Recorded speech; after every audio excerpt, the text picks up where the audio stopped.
Olá, eu sou Gorete Lima, eu sou psicóloga clínica, hipnoterapeuta e terapeuta em EFT. Eu tive um histórico de asma na infância, muito grave. Segundo a minha mãe, eu tinha 6 anos de idade, quando eu tive a primeira crise. Ela conta que estava no fogão, preparando a comida, ela acendeu ali um fósforo e eu aspirei. Daí começaram as crises de asma. Naquela época não tinha medicação como tem hoje, não havia nebulizador, não havia bombinhas. Ficava com tremores horríveis, eu tinha insônia, meus pensamentos ficavam bem acelerados. E aí eu comecei uma vida de muitas limitações. Não podia chegar perto de poeira, não podia aspirar fumaça, não podia brincar com os colegas porque eu cansava, não podia tomar gelo. Foi assim uma infância bem limitada. A gente era muito pobre, numa cidade do interior aqui, Pernambuco, éramos 9 filhos. Meu pai era carteiro e criou a gente com as dificuldades da época, né? E eu lembro que eu ficava, a minha casa, aquelas casas de interior, tinha aquelas pequenas áreas na frente, e a minha mãe colocava uma cadeira de balanço, e eu ficava lá na cadeira de balanço, balançando, para poder respirar aquele ar das noites. Eu nem lembro se eu conseguia dormir, eu lembro que era um chiado no peito, e era muito sofrimento. E assim foi ao longo dos anos, essa asma ia e voltava, muitas crises, vômitos, eu era muito magra, não comia direito, não conseguia comer. Eu lembro que eu tinha 11 anos quando eu tive uma crise séria de asma, e aí meu pai levou nos braços, né, para um hospital lá, era bem distante. Eu lembro ele carregando com muito o peso de uma criança de 11 anos.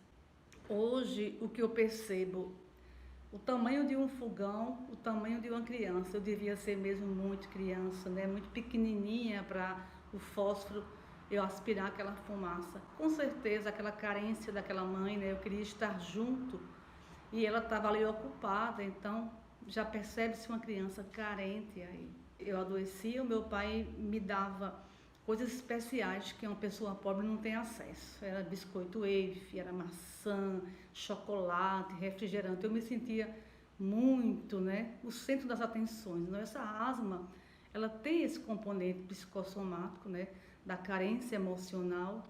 De alguma forma, esse tratamento que eles me davam quando eu adoecia era bem especial.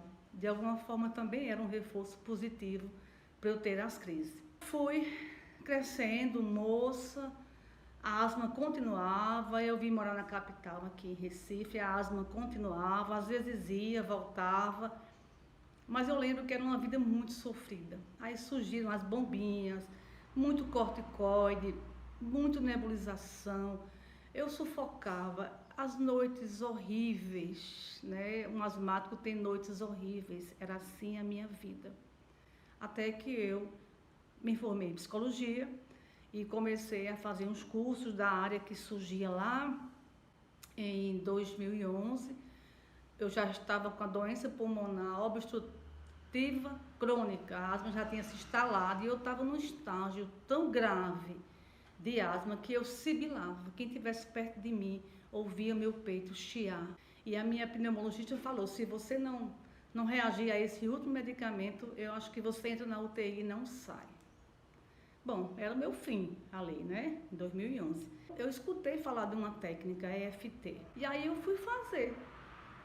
Eram umas batidas, né, no rosto, eu achei aquilo esquisito, mas eu assisti o curso com nebulizador e bombinha. Veja bem, quando o professor mandava a gente já bater nos pontos, eu já sentia meu pulmão aberto, abrindo. Meu pulmão já estava abrindo, eu já passei a acreditar naquela técnica. E aí terminou o curso, eu fiquei aplicando em mim, aí descobri toda a ordem emocional da asma, o porquê que eu tive asma, que eu desenvolvi, que ela se instalou em mim, por que eu fiquei tanto tempo com essa asma. É o que eu chamo de libertação. Eu abri os pulmões ali com aquela técnica, aquele medicamento que ela passou, o último, fez um efeito incrível. Eu fiquei tomando ele para controle e desde 2011 que eu não utilizo nem nebulizador, nem bombinha. E eu posso dizer a vocês aqui que eu devo essa libertação à EFT.